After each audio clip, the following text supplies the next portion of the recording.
ஆயர்பாடி மாளிகையில் தாய் மடியில் கன்றினை போல் மாய கண்டன் தூங்குகின்றான் தாலேலோ. அவன் வாய் நிறைய மண்ணை உண்டு மண்டலத்தை காட்டிய பின் ஓய்வெடுத்து தூங்குகின்றான் ஆராரோ.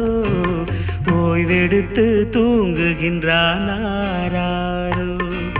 ஆயர்பாடி மாளிகையில் தாய் மடியில் கன்றினை போல் மாய கண்ணன் தூங்குகின்றான் தாலேலோ.